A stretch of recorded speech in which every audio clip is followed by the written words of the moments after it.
Numbers हम देख रहे हैं, बहुत ही इंटरेस्टिंग नंबर्स हमें देखने मिले हैं और पर्टिकुलरली मार्जिन्स के अलावा बाकी सारे नंबर्स देखें, बहुत ब्रिलियंट नंबर्स आते हुए दिखे हैं। सो सर, सबसे पहले आपके ओपनिंग कमेंट्स, कैसे देखे आपने नंबर्स, उसके बाद डिटेल में चर्चा करें।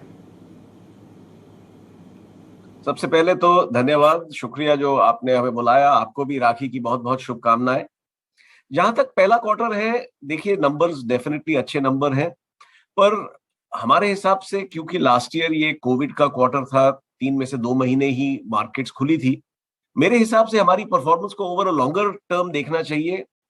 खुशी की बात हमारे लिए ये है कि अगर आप प्री कोविड के जमाने के भी बेस देखें, उस पे भी हमारी बड़ी हेल्दी डबल डिजिट ग्रोथ है। तो ओवरऑल एज एन ऑर्गेनाइजेशन हमारे पास मोमेंटम है। आपने देखा है कि जो हमारी ग्रोथ है वो ब्रॉड बेस्ड है, अक्रॉस बिजनेसेस है, बोथ बी टू बी और बी टू सी दोनों में ग्रोथ है।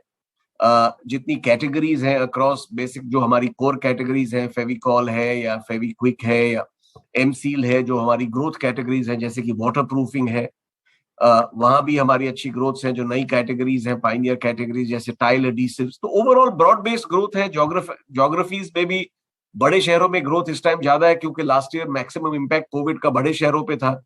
पर अगेन हम अगर लंबे पीरियड के टाइम से देखें तो ओवरऑल जो पिडिलाइट का हाथी है वो अपनी जर्नी पे कायम है, वो आगे बढ़ता जा रहा है, और इसलिए हमें खुशी है।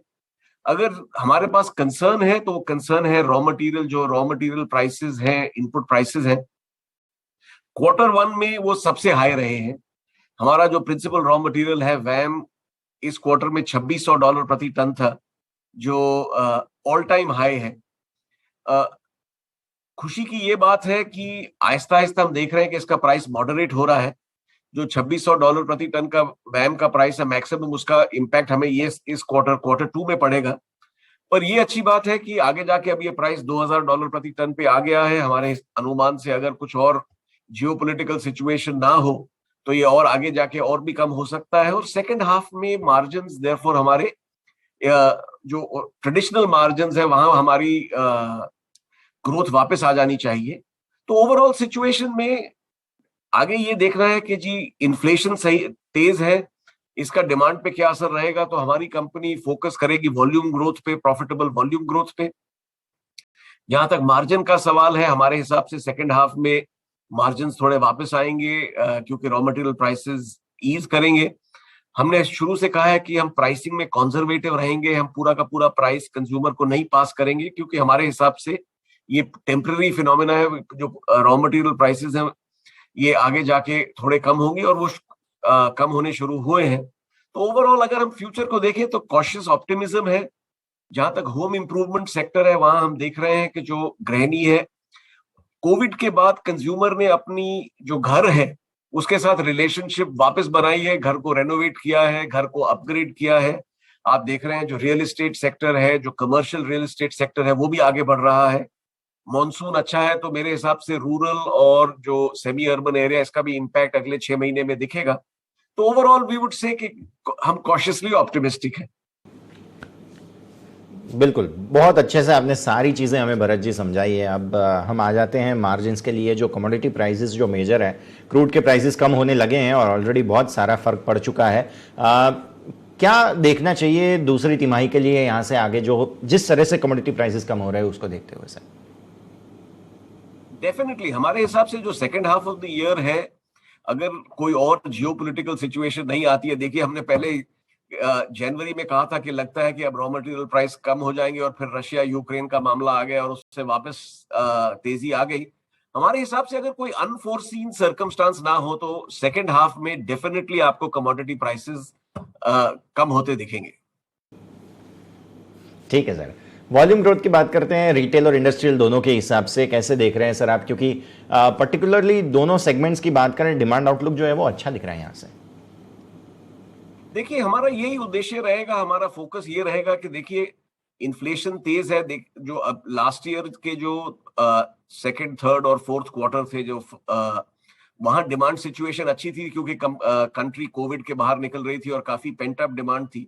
उसके ऊपर अगर हमारा अच्छा वॉल्यूम ग्रोथ हो तो फिर हम clearly next phase of growth पे पहुंच जाएंगे। तो हमारा ऑब्जेक्टिव यही रहेगा कि उस पे हम वॉल्यूम ग्रोथ दिखाएं, क्योंकि इनहेंस्ड वैल्यू फिर इनहेंस्ड बेस पे ऑटोमेटिकली आपका प्रॉफिटेबिलिटी काफी बढ़ जाएगी। ठीक है सर, आप इसके अलावा स्पेंडिंग्स पे थोड़ी सी बात बताइए सर, कैसे क्या हम देख सकते हैं आने वाले वक्त में और नए क्लासिक एड्स जो हमारे पूरे ब्रांड्स के लिए एक जिसे कहा जा सकता है कि लोग भी काफ़ी ज़्यादा एंटिसिपेट करते हैं, स्पेंडिंग्स कैसे देख रहे हैं सर आप आने वाले वक्त में? आपने देखा होगा फर्स्ट क्वार्टर में भी, हालांकि हमारे रॉ मटेरियल प्राइसेस बढ़े हुए थे, हमने अपना एड स्पेंड बढ़ाया है। पिडिलाइट अपने जो एडवर्टाइजमेंट है उसके लिए काफी मशहूर है। आप अभी देखेंगे कि हर महीने आपको पिडिलाइट स्टेबल से कोई ना कोई नई एडवर्टाइजिंग दिखेगी और उसी तरह की एडवर्टाइजिंग दिखेगी जो आप कहेंगे कि साहब ये पिडिलाइट के स्टैंडर्ड की है। हम एक लंबे रेस के खिलाड़ी हैं, हम कभी एक क्वार्टर या 2 क्वार्टर को नहीं देखते हैं, हम आगे इन्वेस्ट करते जाते हैं।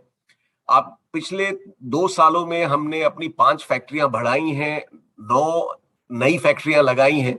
तो हम जैसे मैंने कहा लंबे रेस को देखते हैं और हमारे हिसाब से हम इंडिया में फर्म बिलीवर है, इंडिया की ग्रोथ स्टोरी अभी आगे जाके और भी बढ़िया होगी और उसके लिए हम अपने आप को पोजीशन कर रहे हैं कि भाई हम बिल्कुल राइट पोजीशन में हो उस ग्रोथ को कैप्चर करने के लिए।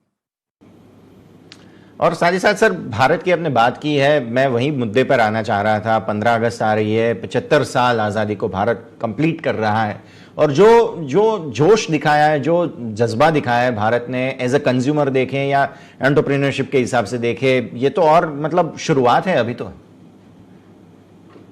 बिल्कुल साहब, अब हमारे हिसाब से अभी आगे जाके हमारा ये मानना है कि इंडिया का बेस्ट टाइम अभी आगे है। अगले 5-10 सालों में इंडिया के लिए बहुत अच्छी अपॉर्चुनिटीज हैं, बहुत जियोपॉलिटिकली और हमारी पॉपुलेशन के हिसाब से। और इसलिए आप देखिए कि हम बिल्कुल फ्यूचर के लिए इन्वेस्ट कर रहे हैं। कोविड के बीच में जैसे मैंने बोला कि हमने 5 फैक्ट्रियां बढ़ाई, 9 नई फैक्ट्रियां लगाई, अभी हमारे और प्लान्स हैं। इंटरनेशनली हम आगे बढ़ रहे हैं, इंटरनेशनली हमने नई फैक्ट्रियां लगाई। तो हमें इंडिया की ग्रोथ स्टोरी और इंडिया में पूरा कॉन्फिडेंस है। एक प्राउड देशवासी हैं, प्राउड इंडियन कंपनी है और हम ये चाहते हैं कि भाई हम एक आगे बढ़ के एक इमर्जिंग मार्केट्स मल्टीनेशनल बने, इंडिया में कायम रहे, अपनी ग्रोथ रखें और बाकी जो नए देश हैं वहां जाके हम अपनी छवि बनाए, अपनी पोजीशन बनाए। ठीक सर, और एक छोटा सा सवाल मैं एक्सपोर्ट्स को लेकर पूछना चाहूंगा। भारत तो अच्छी जगह पर है लेकिन बाकी देशों में इन्फ्लेशन में अभी भी बहुत सारे प्रॉब्लम्स हैं, इसे कैसे देख रहे हैं सर आप? आप अगर हमारी सिचुएशन देखिए, फर्स्ट क्वार्टर में देखिए या अगेन पिछले 12-18 महीने में देखिए, हमारा स्टेडी प्रोग्रेस है। बेशक वो बांग्लादेश हो, अगर इस क्वार्टर में श्रीलंका में इतने प्रॉब्लम है फिर भी हमारी जो परफॉर्मेंस है वो ठीक है। अफ्रीका, मिडिल ईस्ट, देखिए हम हर टाइम मानते हैं कि हम 1 क्वार्टर, 2 क्वार्टर, एक हाफ से हम पीछे नहीं हटते हैं। हम लॉन्ग टर्म बिलीवर्स हैं और हम इन्वेस्ट कर रहे हैं। आज की तारीख में हमारी इंडिया के बाहर सेल 1000 करोड़ से ज्यादा हो गई और कॉन्स्टेंटली ग्रो कर रही है, वही रेट पे ग्रो कर रही है जिस रेट पे इंडिया में हमारी ग्रोथ है।